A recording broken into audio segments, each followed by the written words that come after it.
Hi everybody. So today I'm going to go over finding derivatives of trigonometric functions. That's sine, cosine, tangent, secant, cosecant, cotangent, as well as putting those things together in more complicated functions, ones that have perhaps a product rule or a quotient rule or power rule involved also with what you're doing. So before we get into the examples, let's just look at the basic. Each of the trig functions have a specific derivative that comes out, and I can do other videos for you on each one individually of why that's the derivative of what it is. But what we're looking at right now is just to go through and quickly kind of review what the derivative of each of these is. So the derivative of the sine function, the derivative of sine x with respect to x, is going to be cosine of x. The derivative of cosine x with respect to x is going to be the negative of sine x. And we have the derivative of tangent x with respect to x is secant squared x. Okay, great.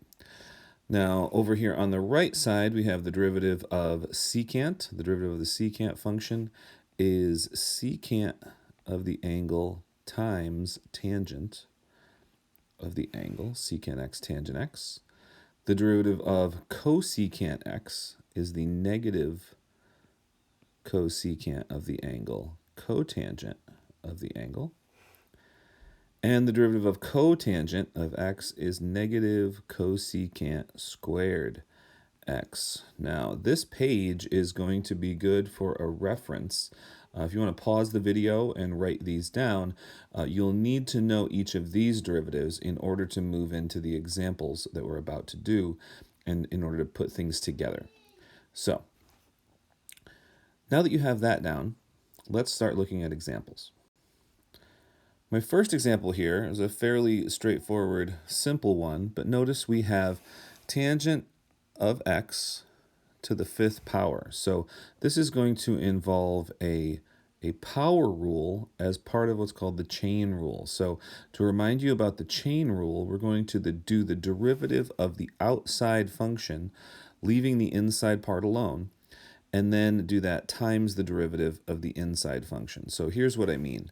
F prime of x is going to be, we'll take the 5 and do the power rule. We'll bring it out to the front. So we'll have 5 tangent x. So we've left that inside part alone, and we drop that down to the fourth power. So that's the first part. And then times the derivative of tangent x. And if you remember from the previous page, the derivative of tangent x was secant squared x. So we have our derivative now, just like this. We could also rewrite this as 5 tangent to the fourth x times secant squared x. That would be equivalent. All right, next example. You'll notice in the next example that it is extremely similar. So I'd like you to pause the video now and work through what this derivative is going to be and see what you get. And then I'll show you what I got, and we can make sure that everything's working. So pause the video now. All right, now that you're back, let's see if you got the same result that I did. I brought the 4 out to the front, just like before. 4 tangent, which is now cubed of x. The fourth power got dropped down to a 3. And then for our chain rule, the derivative of the inside is secant squared x. And we have this multiplication as our derivative answer. Great. So hopefully you got that. Now let's get into some more complex or more complicated examples. Example 3. You want to notice right away that on something like this, there is sort of an invisible multiply sign right there in the middle. So we have secant x times cosecant x, or we have a product. Whenever there's a product in our derivative, we want to use the product rule. So the product rule was the first thing times the derivative of the second plus the second times the derivative of the first.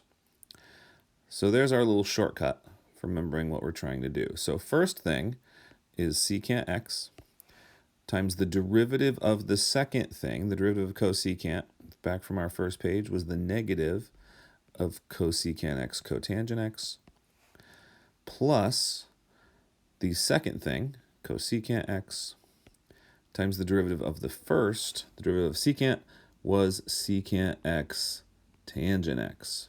So I'm running out of room there. I'm going to have to rewrite this real quick.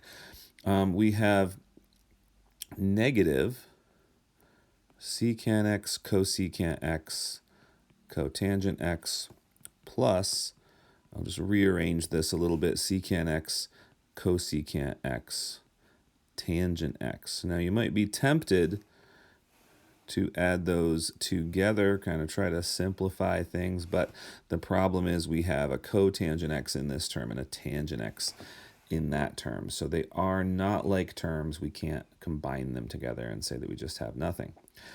So either this could be your final answer, or you could, if you are a big fan of factoring, you can notice we have a secant x cosecant x and a secant x cosecant x. We could factor that out to see where we're going from there. All right, so back to our examples. Let's jump into example number 4. All right, so this one, notice right away, there is a big old division sign. So we have a quotient of two things. For this one, we'll of course use the quotient rule. So quotient rule goes bottom thing times derivative of top minus top derivative of bottom over bottom squared. And the important thing here is that we start with the bottom thing. If you switch these terms around on the top of your fraction, you end up getting the wrong result because minus is only affecting the thing over here. So if you put these in the wrong spot, it will end up with a mistake in your answer. So be careful about that. We want to start with the bottom thing. So in parentheses, our answer is going to have -1 plus sine x, that's the bottom thing, times the derivative of the top, so negative sine x, minus the top, cosine x, times the derivative of the bottom. Now the derivative of -1 is just 0, and the derivative of sine x is cosine x, so we'll just have a cosine x here. And we'll put that all over the bottom squared. Now, what you can often have happen in these types of examples is you have a fairly complicated thing up on the top, and if you go through and do some work, it'll probably simplify. So you always want to try to simplify these to try to see if things will cancel out and if it'll work out a little bit better. So let's do that now. It's a good example in the way that this one works out. So if I distribute my negative sine x to both things right here, I'll have sine x plus sine squared x, or sorry, minus sine x minus sine squared x. And then I'll also have minus cosine squared x all on the top. And that is going to be a thing that you want to notice right there. So I'm just going to work with the top real quick because I'm going to run out of room on my page here. So let's fix this and show that we had a minus there. Notice that we have negative sine squared x minus cosine squared x right there. What I'm going to do when that happens is change this to sine x minus 1 factored out of those two things, because I notice that I can get to the point here when I factor that out where I have sine squared x plus cosine squared x. And that's an important identity. That's called a Pythagorean identity. Sine squared x plus cosine squared x always equals 1. So we can say that the whole top of this big fraction is really just sine x minus 1 times 1. All right, great. So let's get rid of all of this so that we have some room. And we just want to remember the top is sine x minus 1. So we have sine x minus 1. And on the bottom, we have -1 plus sine x. Well, that's the same as the top, but the bottom one is squared. So what we can do is cancel out what's on top with one of the -1 plus sine x's that's on the bottom, and our result will be 1 over -1 plus sine x. Very nice. So our examples are getting a little bit more complicated in the realm of the algebra that we have to go through. But as long as you have that Pythagorean identity, sine squared x plus cosine squared x equals 1, you should be able to go through and do each of these. Now, here's a great example of one that you should pause the video for and try yourself. And then unpause the video, and I will show you my result, and you can check to see how you did. All right, welcome back. So, did you get the same result that I did? If you look back through your work, what can sometimes happen is if you got to this result right here, and then you thought, hey, I can cancel out just like before, notice that there is a difference between -1 minus 4 sine x and +4 and a minus sine x. They're very different objects. So those things will not cancel, and you just would be stopping right where you are. Let's jump ahead to example 6. So again, you're going to do a quotient rule, and you're going to do some algebra. So pause the video, and we'll check in a moment how you did. And here we go. So this is our answer. Check to see how you did on your answer. I got -11 sine x on the top and -5 cosine x plus 9 quantity squared on the bottom. And you can let me know if things went wrong on that, or if you can find your mistake yourself. That's even better. All right, example number 7. So on example number 7, I'd like to actually go through and do this one. Well, yeah, I'll go through and do this one carefully for you. There's quite a bit of algebra, and we might need a second page, but let's just maybe I'll move some things up a little bit, and we'll see if we have enough room to go through and get this going. So again, we have a quotient. Let's do the bottom thing.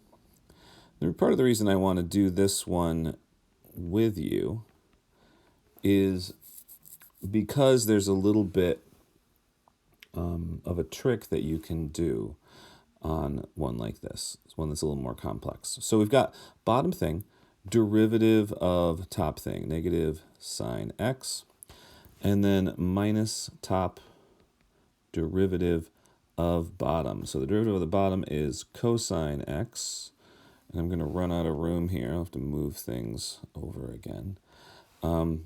Cosine x, and then the derivative of minus cosine x is going to be plus sine x. Okay, ran out of room there right at the end of the page. So that is the top of our quotient rule. Now, if you keep in your mind, the bottom of the quotient rule is just going to be the bottom of the quotient rule the whole time. We're not really going to do much with it. So the top is this complicated thing that I'm going to want to distribute and get all my terms together and things. So I'm just going to keep on working on the top. That's the trick to something like this.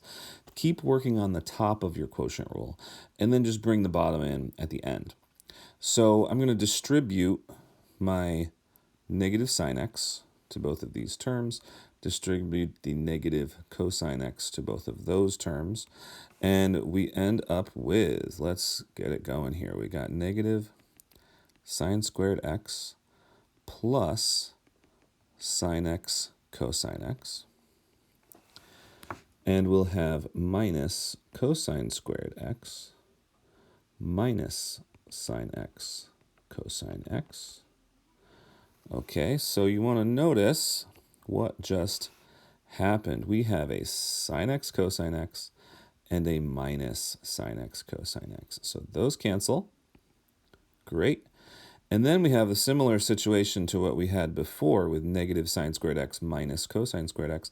We can factor out the negative 1, and we have sine squared x plus cosine squared x, which is 1. So this whole top just becomes negative 1 times 1. So negative 1 is what the top of our quotient rule turns out to be. Now, you have to bring back in your memory here, the end of the quotient rule is just to do the bottom thing squared. And there we have it. All right, here is our last example. So this one is kind of similar to what you just saw. So again, I'd like you to pause the video, give it a try, see how it goes, and then when you come back, I'll have the answer for you to check. All right, here's your answer. 1 over. So that means you should have gotten things to cancel out all the way to the point where you just had sine squared x plus cosine squared x, which is 1, and the whole top of your fraction is 1 over that bottom thing squared. So put the whole bottom in there and squared. So there's our answer. And we have gone through and done 8 examples together of finding the derivative of trigonometric functions. We've used the chain rule, the power rule, the product rule, the quotient rule, really putting a lot of things together.